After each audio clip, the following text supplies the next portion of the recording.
Canada is a sovereign country in North America, whose form of government is the federal parliamentary monarchy.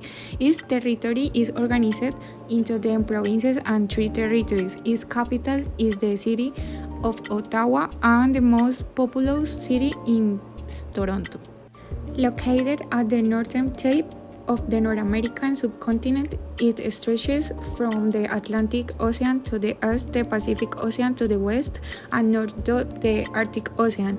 It shares a border with the United States to the south and to the northwest with its federated state Alaska. It is the second largest country in the world after Russia and also the northernmost.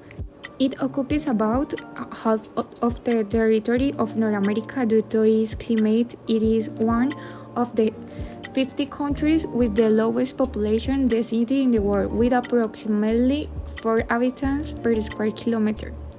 Canada has a parliamentary government with strong democratic traditions. Parliament is made up of the popularly elected House of Commons and an appointed Senate. Each member of Parliament in the House of Commons is elected by a simple majority in one constituency or its equivalent. The Prime Minister is the one who calls general elections, which must be a maximum of 5 years after the previous election. Given the most enormous extension, the country has a varied topography and important climatic difference, which provides a very different flora and fauna. A good part of the Canadian territory is covered by forests of timber trees, where pine, cedar, and maple stand out. There are also territories dominated by wide prairies. The fauna is very similar to that of Northern Europe and Asia. So you can find bears, wolves, coyotes, pumas, among other carnivorous animals. Canada is one of the richest nations in the world, with a high per capita income, and is a member of the Organization for Economic Cooperation and Development, and the country has a free market economy, ranked above the United States on the Heritage Foundation's Index of Economic Freedom, where it also outperforms most Western European nations. The largest importers of Canadian goods are the United States, the United Kingdom, and Japan.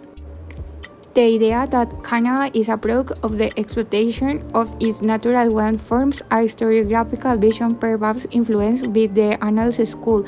In this grade, the work of H.A. Innis cited by Follens mentions how the commerce of the metropolis funded the lines of communication for raw materials and houses.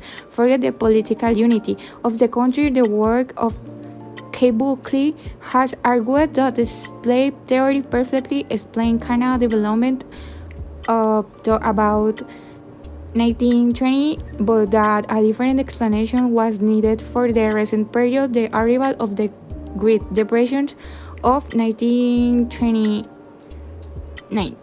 Most of the national income comes from exports, and 2/3 of the export consists of raw materials.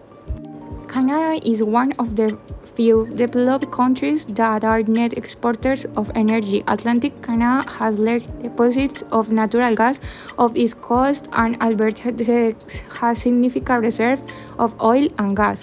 That Alaska gives the country the third largest oil reserves in the world, being those of Venezuela and Saudi Arabia. This is also one of the more largest suppliers of agricultural products. The Canadian prairies are one of the main producers of wheat, rapeseed, and other cereals. It is also the largest producer of zinc and uranium, and is a major source of many other cereals resources, such as gold, nickel, aluminum, and lead. Many cities in the north where agriculture is difficult are sustained by nearby mines and saltwoods. Canada also has a sizable manufacturing sector concentrated in southern Ontario and Quebec, with the automobile and aircraft industries being the most important.